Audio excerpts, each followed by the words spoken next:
भारत माता की, भारत माता की, भारत माता की। सामान्यतः जो छात्र राजनीति में आए लगभग 8 साल हो गया, तो हम लोग कभी भी कोई भाषण देने जाते हैं, अगले दिन कोई कार्यक्रम होता है तो उसकी एक तैयारी करते हैं, एक माइंडसेट करके आते हैं। तो मैं बड़ा व्यस्त था 2 दिन आंदोलन की तैयारी में, तो मुझे लगा कि मैं भाषण तो तैयार कर नहीं पाया। मैंने कहा क्या भाषण दूंगा, मुझे लगा राजीव गांधी विश्वविद्यालय तकनीकी विश्वविद्यालय कम से कम नाम का तो है, तो मैंने मैं तकनीकी बातें कर लूंगा उसमें। तो आज मैं भाषण नहीं दूंगा, आज मैं तकनीकी विषय पर ही बात करूंगा। इस यूनिवर्सिटी का नाम क्या है? राजीव गांधी प्रौद्योगिकी विश्वविद्यालय। राजीव गांधी कौन थे पता है आप लोगों?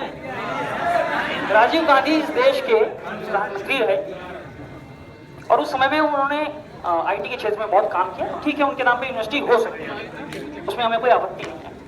लेकिन मुझे लगता है कि राजीव गांधी जी अगर ऊपर से देख रहे होंगे तो उनको लगता होगा जीवन में मेरे कोई सबसे बड़ा काम हो गया मेरे मरने के बाद भी, तो मेरे नाम पे यूनिवर्सिटी क्यों रख दी?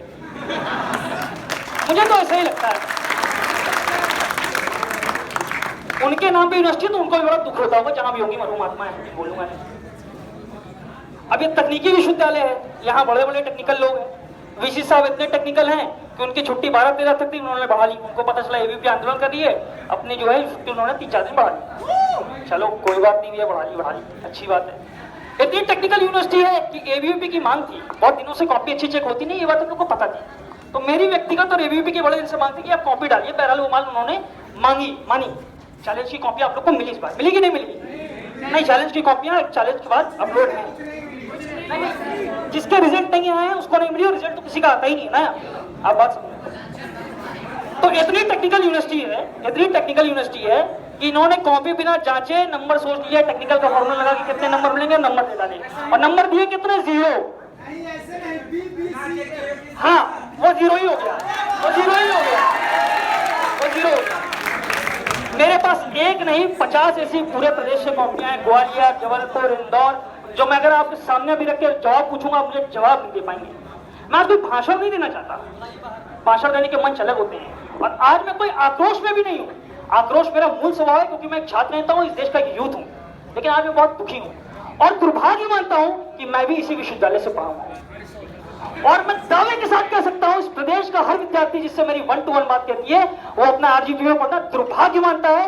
इतना बड़ा जो है लांछन किसी यूनिवर्सिटी में मुझे नहीं लगता पूरे देश में कर देना होगा। ये बात तो स्वाभाविक रूप से बोल रहा हूँ। आप यहाँ पे बैठे ईमानदारी से बताइएगा, खुश नहीं रहा उसने नहीं, आप आरजीपी पढ़ने की वजह से दुखी हैं या नहीं? पुलिस प्रशासन के हमारे मित्र सोच रहे होंगे, देखिए राजनीतिक मंच है, मैं आपको भी ये दिलाना चाहता हूँ और आपको भी इस आंदोलन का साक्षी बनाना चाहता हूँ कि यह एक स्वाभाविक आंदोलन है। ये कोई मेकअप आंदोलन नहीं है राजनीति से प्रेरित। ये बच्चों की समस्या से आप वाकिफ इसलिए नहीं होंगे क्योंकि आप इस यूनिवर्सिटी का पार्ट नहीं है, लेकिन यूनिवर्सिटी के हमारे अधिकारी हैं वो सब जानते हैं। और मैं आज इस मंच से 2 बड़ी घोषणा करता हूँ। ये आंदोलन यहाँ पे खत्म होने वाला नहीं है, आंदोलन यहाँ से शुरू है। सितंबर में हमारे बहुत बड़ा आंदोलन की ऑलरेडी प्लानिंग हो गई है। दूसरा, अभी तो हम केवल एकेडमिक विषय पर आए हैं क्योंकि वो मेरे छात्र के जीवन से सीधा रिलेटेड इशू है। पहले तो उसका समाधान निकालेंगे, उसके बाद इस विश्वविद्यालय में जो भ्रष्टाचार फैला हुआ है उसका पूरा काला चिट्ठा विद्यार्थी परिषद के पास है। अगले 15 दिन के अंदर मैं मंच से घोषणा करता हूँ, हम वाइस चांसलर महोदय के अगेंस्ट ब्लैक पेपर लाने जा रहे हैं।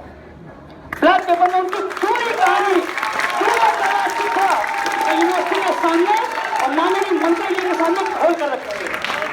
मित्रों, मैं कभी कभी सोचता हूं कि आज देश में एक राष्ट्रवादी सरकार है, नरेंद्र मोदी जी एक देश को युद्ध की बात करने वाले प्रधानमंत्री हैं। ये तो हमारी लिए सौभाग्य की बात है और प्रदेश का हमारे मुख्यमंत्री भी हमेशा युद्ध के लिए, काम के लिए तत्पर रहे हैं। लेकिन उनकी नाक के नीचे जो पीयूष द्विवेदी जैसे वाइस चांसलर और मोहन सेन जैसे तथाकथित अयोग्य, मैं अयोग्य शब्द का इस्तेमाल कर रहा हूँ, अयोग्य कंट्रोलर यहाँ पे नियुक्त है जो दूसरों की योग्यता जांचता है।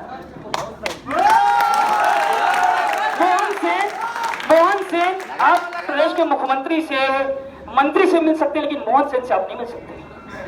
मोहन सेन से आप नहीं मिल सकते। Mohan Sen one man army है।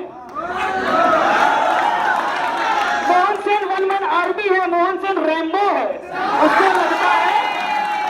उसको लगता है मैं सारा काम अकेले कर लूंगा, जो मैं कर रहा हूं वही सही है। मोहन सेन जी और पूरे विश्वविद्यालय के अधिकारी बड़े मजे से हंस रहे हैं, बेशर्मी के साथ हंस रहे हैं आपके लिए।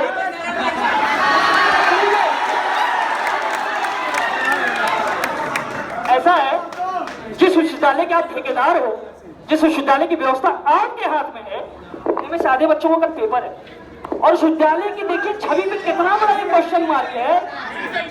नहीं, आज तो बैंक का है, कल रेगुलर पेपर है। वो छात्र यहाँ पर आकर बैठे हैं तो आप अपनी कार्य प्रणाली को नंबर स्वयं से आप दे सकते हैं। यूनिवर्सिटी की क्या स्थिति है मैं बताता हूँ। मैं बहुत ज्यादा पर्सनल आघात करने में विश्वास करने वाला व्यक्ति नहीं हूँ, लेकिन मैं सारी बात बोलूंगा। विश्वविद्यालय को आपको पता है कि कितना एफडी कितने की है, मैंने अपने फेसबुक पोस्ट में डाला था। ये विश्वविद्यालय के पास 1000 करोड़ की एफडी है। मुझे लगता है कि IITs का बजट भी इतना नहीं होता है। 1000 करोड़। मैं इसके पीछे आपको थ्योरी बताता हूँ। देखिए, विश्वविद्यालय की अजम्पशन ये होता है कि विश्वविद्यालय एक नॉन प्रॉफिट मेकिंग ऑर्गेनाइजेशन होती है। विश्वविद्यालय को कई जगह से ग्रांट मिलती है, लेकिन इस विश्वविद्यालय को कई जगह से ग्रांट नहीं मिलती है, तो इनको मनी खुद जनरेट करना है। उसकी ये कल्पना होती है कि आप एग्जाम परीक्षा फीस से फॉर्म लीजिए, पैसा लीजिए, जितना आपका खर्चा होता है वो पैसा लीजिए। इनकी स्ट्रैटेजी में है ये, बच्चों को फेल करो, मैं प्रूव कर दूंगा क्योंकि मेरा रिसर्च है। बच्चों को फेल करो और इवैल्यूएशन करेंगे, उसमें कितना देते हो इवैल्यूएशन, उसके बाद उसमें भी नहीं पास होंगे तो चैलेंज करेंगे।